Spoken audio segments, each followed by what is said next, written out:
This is take 2 of this video because my roommate's dogs were squeaking a toy. So this is a different drink that's in the thumbnail because I'm refilming the entire thing. Hey, what's up you guys, it's Connor, and today I'm going to be doing the Under the Influence book tag. This was created by Olive from A Book Olive, and I was kindly tagged by her, so I'll leave her video down in the description so you can check it out. I'll also leave the list of questions because that is so annoying when people don't do that. Anyway, this is a tag that's all about the bookish community and how we have an influence on it and it has an influence on us, and all that kind of jazz. I am drinking Seagram's Escapes. This one is Black Cherry Fizz. In the thumbnail, I was drinking Calypso Colada or something like that. I have a whole box of these that are like a mixed set, and I haven't been drinking them, so I figured this is the perfect opportunity. I'm a big fan of like the girly drinks because they just taste like juice, and I can drink a lot of them. Let's get started with the questions. Number 1 is a fantastic book that you read off the recommendation of another booktuber, and opposingly, what is a book that you've avoided or you were talked out of reading because of a booktuber's review? Books that I've been recommended by other booktubers have kind of been the BookTube SFF Awards books because I've really enjoyed a lot of those. Those are kind of you guys recommending them to booktubers, but I've enjoyed a lot of those. Other than that, I think that Michael J. Sullivan, I was recommended his books by this buddy reading group that I was a part of a few years ago. We had a big group and we would read the Michael J. Sullivan books together, and I love his books, so I got those from them. Books that I've avoided because of booktubers reviews, I've avoided continuing the Throne of Glass series because I've heard it just goes way downhill and it's not good anymore. I can't remember who I was watching specifically that was talking about the big shift in the series and how people aren't gonna like it, and I know that I'm not gonna like it, so not reading that one. Emily from Books with Emily Fox did a wrap-up where she talked about Altered Carbon. I was considering reading that book because of the Netflix series. I read a fantasy book from him and really hated it, but I was gonna give his science fiction a shot, and she had the same complaints about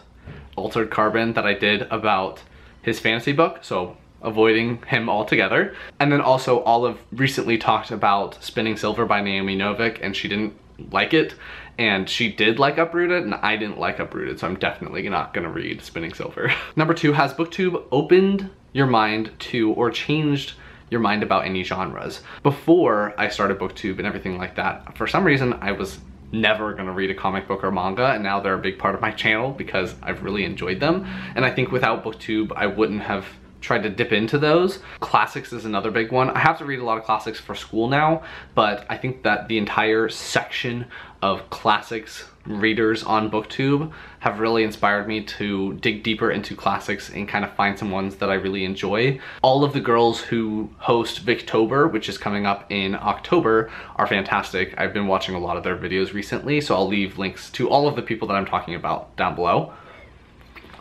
And lastly, I think that romance is a genre that I'm never really gonna get into because it's just not my thing, but I don't judge people that really love it because I understand why they love it because of other booktubers. For instance, Mara from Books Like Whoa really enjoys romance, and I really enjoy her videos. She reads nothing like me, by the way, but her channel is fantastic. So channels like Mara's and everything like that have really pushed me into not judging other genres as much. I mean, fantasy and science fiction gets judged all the time from literary fiction people, so I don't know why I was doing the same thing to romance. Number 3 is, how much time did you spend on YouTube before BookTube, and how much time do you spend on it now? I spent a fair amount of time on YouTube before, but nothing like I do now. I spend hours and hours and hours on YouTube. I basically always have it up on my computer. It's always one of my tabs, and I have stuff playing in the background. So yeah, a lot more YouTube than I used to. Number 4 is, how many books did you read before BookTube and how many books do you read now? Before BookTube, I probably read about 35 to 40 books a year, which is still a decent number. That was when I was a lot younger, and now that I've joined BookTube, I read a ton more, like triple that. On average, I would say I read about 80 to 90 novels per year, and then I'll also read a lot of comic books and manga, which kind of push my number to like the 140 range. So yes, definitely increased my reading a lot. Number 5 is, has BookTube affected your book buying habits?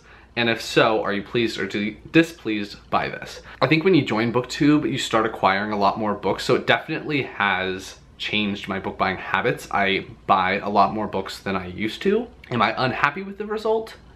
Yes and no, because I've run out of space, so now I have to get rid of books, and now it feels like I'm wasting money. Before, I was like, oh, I'll get to these eventually, which is kind of what you like say to yourself as you're buying more books than you could possibly read in a year. But now that I have to get rid of books because they actually cannot fit in my house, I feel like I'm wasting a lot. So I don't know. I never keep track of how much money I spend on books because it would scare me. I definitely have reined myself in more recently, so we'll see. Maybe when I have a bigger house, I'll be okay with having too many books. Number 6, has a review by a booktuber ever retroactively made you reconsider your stance on a book?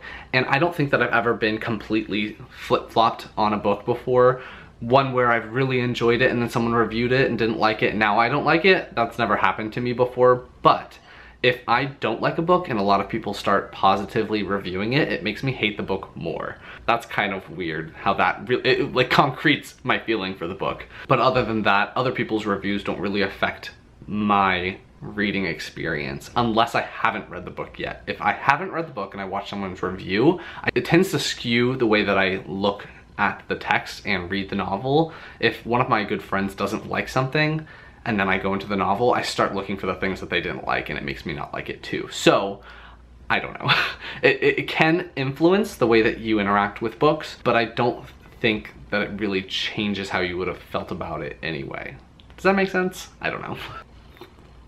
Are there any videos you've been inspired to make after seeing another booktuber's videos? Have you ever felt inspired by another booktuber's style, their video style, their book organization style, their personal style, anything? Yeah, of course. I feel like there's only so many videos that you can do with books about books without drawing inspiration from other booktubers and seeing what they're doing and taking it and changing it and incorporating it into your channel. One that I just kind of took and put onto my channel was I saw Mari from My Name is Marines and Max from Well Done Books change the way that they did their wrap-ups, where they did a certain number of books instead of a time allotment. So instead of doing monthly wrap-ups, they did books 1 through 5 that they read in a certain year. And I really liked that format because I felt pressured to finish books at the end of the month instead of enjoying them. I did that and I think that it's worked out a lot better for me. Other like little videos like my top books on my Goodreads TBR, my bottom books on my Goodreads TBR. I saw those videos on other people's channels and then took them and kind of changed the rules just a little bit and brought them onto my channel. So I definitely take a lot of videos from other people and change them and make them my own and put them on my channel. A video that I'm hoping to do soon is a reading journey video where I talk about everything up until the current day of how I've interacted with books and the role that they've played in my life throughout my childhood and my young adult years. I originally saw this video on Jess from Jess Reads Books channel and it is great. I'll leave it down in the description if you want to check it out. That's a really awesome video idea and I'm hoping to take it and tell my own story and put it on my channel. I think that's something that's common that people take at the beginning of their channel, is that they feel like they need to be really excited and really hyper all the time, which is just not the case. You don't need to pretend to be really excited all the time because that's not how real life is, and people a lot of the times appreciate a more calm demeanor in videos. So I think that's something that I originally started doing at the beginning of my channel because I was kind of emulating all of these other booktubers that I was seeing, was being really over the top and excited, and now I've kind of settled down into how I normally am on a day-to-day basis. Like, this is how I am in real life. When you meet me, I'm basically like this. I'm a lot more like shy, but I'll still have this like awkward laugh thing that I do. I took some influence from some of the early booktubers when I first started my channel, but now I don't really do that. I have my own style. In terms of book organization, I do all my books based off of alphabetical order by last name of author, just because my brain doesn't let me do it any other way. At some point I'm gonna try to pull all my classics together and do it like that, but we'll see how that works. This has no organization. My books at home are the ones I'm talking about. Number 8, what are some pressures that you feel on your reading life because of your channel? I mean, number 1, and the biggest one, is to read more because you can't make content on BookTube without reading.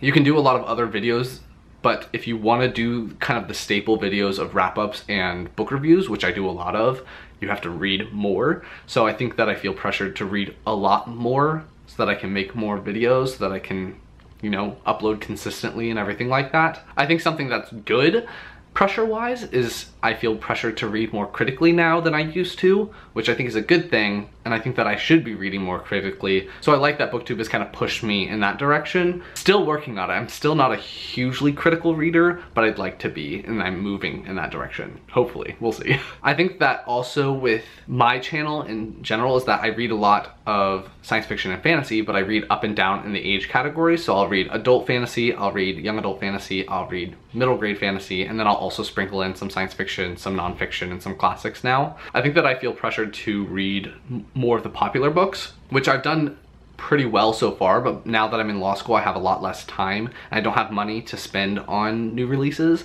I can only do that so much, but I feel like I should be reading the most recent releases. Like, I have Children of Blood and Bone sitting right there. I pre-ordered it before law school started or something like that, and I still haven't read it because I just haven't had the time to do it, but I feel pressured that I should be reading it and reviewing it just so I can give you guys my thoughts. But that pressure has kind of gone away and I'm just doing my own thing now. I'm just reading them off my phone now.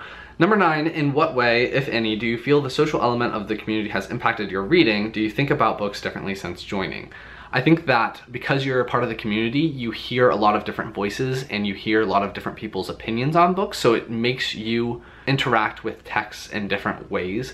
You start to pick out things that other people would pick out, so now that I watch people's videos and they pick out certain things, I now see them in the books that I read and can also pick them out. So I think that it influences your reading in that respect. And also, just because I'm a booktuber and people expect me to review books, I go into a book and I almost immediately start thinking about what I'm gonna rate something. I think that Mercedes from Mercy's Bookish Musings did a video a while back now that was talking about this whole subject and how she feels that when she goes into a book, she's analyzing what she's gonna rate it, and it goes up and down based off of how the novel is gonna be. And I think that that's very true. I think once you're on BookTube for a little while, your first thing is gonna be, what am I gonna rate this book? And throughout the course of the novel, it goes up and down based off things you like and don't like. And the last question is, what influence do you hope your own channel will have on the BookTube community and or aspiring booktubers? There's a lot more women on BookTube than there are of men, and I hope that my channel inspires other guys to start booktubing and sharing their opinions on books and everything like that. Especially though, I kind of focus my channel in on middle grade readers, and I'm hoping that my videos inspire middle grade aged young men to continue reading. I've done a couple videos that are focused in on that. I also in general just want people to read middle grade because middle grade is not just for kids. A lot of older people still will enjoy middle grade and will like the messages and the concepts that it explores. I just think that people have kind of like a, oh, that's for kids mentality about middle grade, and I hope that more people will dip into it and find things that they like, because I think it's the same as any other type of book. Once you find what you like in a certain branch of book, then you'll find others like it. So once you find something that you like in nonfiction, you can find other books that are like that. Once you find what you like in classics, you can find other books that are like that. I think the same could be said for middle grade. Basically, age is ridiculous and you can read up and down and do whatever you want. And the last thing is just, I hope that my channel also kind of breaks that stereotypical judgment of manga and comics, because I love manga and comics and I didn't used to before. So read all the books and you'll be good. So that is the Under the Influence book tag. I'm gonna tag Sam from Thoughts on Tomes, Mari from My Name is Marines, Lainey from Ginger Reads Lainey, and James from James Chatham. If you like this video, please give it a big thumbs up and comment down below what some of your answers were to some of the questions. Anything else you want me to know, leave it down below, and I will talk to you guys next time.